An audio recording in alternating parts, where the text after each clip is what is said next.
There is something wrong. Shouldn't you already know? Should've spelled it out.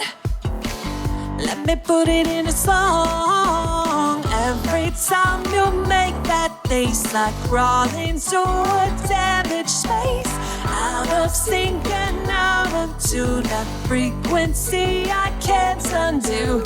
Please listen close. Hello, and welcome to FFS. I'm Mia Flores, and I'm back filling in for Paulina once again. This week we're going to dive right back into our second part in our three-part series of Trump's Project 2025. I know this week has been a whirlwind, and I would like to reiterate that while we don't condone the actions taken by the shooter, we aren't just going to let Trump off the hook either. Trump is still a convicted felon, a rapist, and a fucking fascist, and we are going to continue to say that as loudly and as often as we can. On a side note, for all their claims about the violence that immigrants bring, it was a white male Republican that took the shot. Trump has also selected a new running mate, J.D. Vance, a fucking hypocrite who once had these things to say about Trump. You said, I'm a never Trump guy. Never liked him. Terrible candidate. Idiot if you voted for him. Might be America's Hitler. Might be a cynical a-hole. Cultural heroine. Noxious and reprehensible. Those are things that the left is going to come after you, and they're probably going to be put in ads should you be chosen as the VP pick. How do you deal with them now? Yeah, well, I think the simple answer is you've got to respect the American people enough to just level with them. Look, I was wrong about Donald Trump. I didn't think he was going to be a good president, Brett. He was a great president. America's Hitler.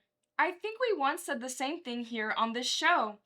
So, this is a roundabout way to say that while Trump has tried to distance himself from the Heritage Foundation and Project 2025 as of late, saying that he has no idea who these people are, but his fucking running mate sure as fuck does. I want to thank all of you for being here, and I want to thank especially Kevin Roberts and all of the Heritage Foundation for 50 years of incredible work on conservative policy.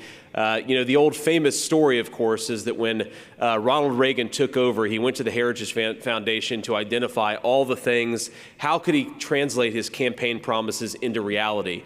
And I really believe that we are on the forefront of a new conservative majority in this country, and we are going to, hopefully, in 2024, take back the White House, and this organization is going to play a major role in helping us figure out how to govern at the White House, at the Senate, at the House, and all across our great country. So, Kevin, thank you for your leadership, and thanks for being at the forefront of the things that matter. And this is why these videos are so fucking important. Trump may not know about Project 2025.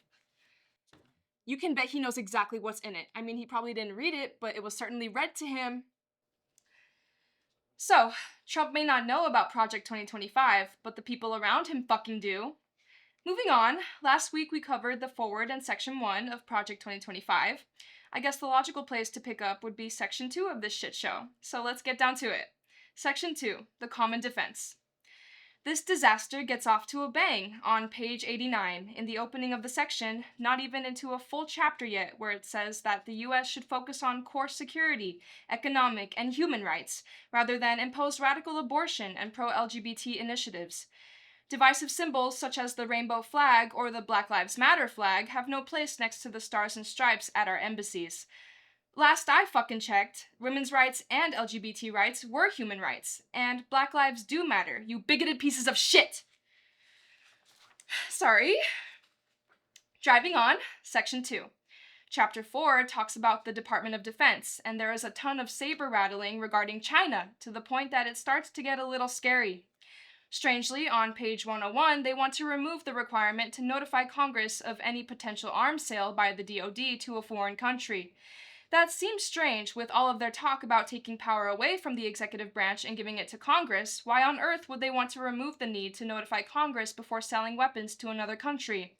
That seems really fishy. Then on page 103, we get hit with the real bomb. Those with gender dysphoria should be expelled from military service. Yeah, they can't even bring themselves to say trans. They have to make these people seem like they have a mental disability.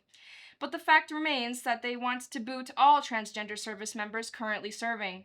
That is under the part of the chapter about meeting recruiting goals. I'm not sure how you are supposed to better meet your goals if the first thing you do is kick out a bunch of soldiers who are honorably serving our country. Honestly, I have no clue why you would want restriction on what groups of people can serve if they can meet the physical standards. Why does it matter? Is them being transgendered going to impact their ability to hold a rifle? I don't think so. Really, this is just fucking dumb. On the same page, they also want to reinstate service members who were kicked out for refusing the COVID-19 vaccine. I know what I said about excluding groups of people, but this is specifically a group of people who have proven they can't follow a fucking order. Is that really a good idea? Then on page 104, they reiterate the plan of kicking out transgendered people. Jesus, they really fucking hate trans people. This is just bordering on insanity at this point. Fuck. There was a strange bit on the bottom of 109 and to the top of 110 that raised a few questions. They talk about reestablishing the experiential base for the planning, execution, and leadership of Army formations in large-scale operations. Okay, they feel that there isn't enough experience at the top and are going to fix that. I guess that's fine. But then they expand on that a little bit, and that is where it gets a teeny bit worrying. They say, and I quote, "There are no general or field-grade officers who served as planners or commanders against a near-peer adversary in combat." How the fuck do you fix that? Wait, is that why there is all that chest pounding about China? We're fucked. Okay, on to Chapter 5, the Department of Homeland Security. With all of their talk about wanting to support the DHS, this department they want to gut, giving the Coast Guard to the DOJ, FEMA to the Department of the Interior, and splitting the Secret Service between the Treasury and the DOJ. Most surprisingly, though, they want to privatize the TSA. Seriously, what the actual fuck? They want rent-a-cops securing our airports. This is all on page 134. Then we get this gem on page 142. Enforcement and removal operations should be identified as being primarily responsible for enforcing civil immigration regulations, including the civil arrest, detention, and removal of immigration violators anywhere in the United States without warrant, where appropriate. So I guess we get to just round up people on a whim now. That's fun.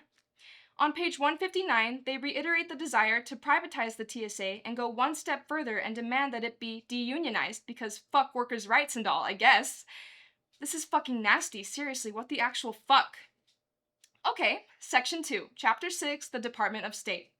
There's a lot of page padding. The beginning gives us a history lesson, then a bunch of bullshit that the department works for the president and so on. And of course, more saber rattling in regards to China. This is getting crazy.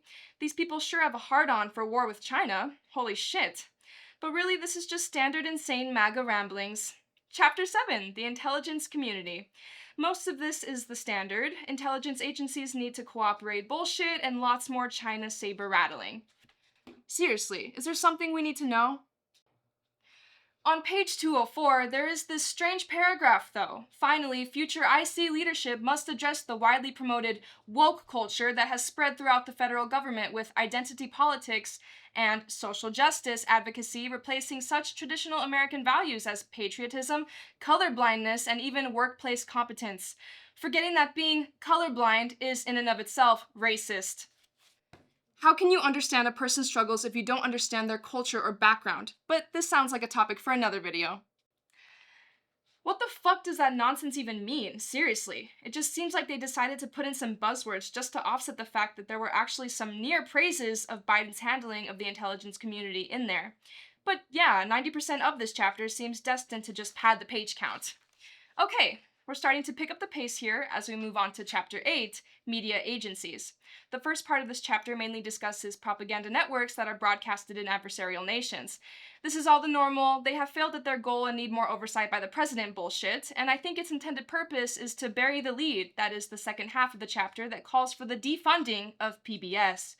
Seriously, page 247 says that the next president should tell Congress that they won't sign a budget that give a penny to the CPB, the government agency that distributes money to the PBS and NPR. The cited reason for this is because that 60% of PBS and NPR's audience skews to the left. You think that might be because one side of the political spectrum cares about facts, while the other just wants to own the libs? Maybe, who's to say, but that doesn't change the fact that the PBS is an important part of our national discourse, and to shutter it would hurt the education of our country. Or is that the intended effect? Moving on to Chapter 9, the Agency for International Aid. Oh, this one is a doozy. Just look at this amazing quote from page 253. The Biden administration has deformed the agency by treating it as a global platform to pursue overseas a divisive political and cultural agenda that promotes abortion, climate extremism, gender radicalism, and interventions against perceived systemic racism.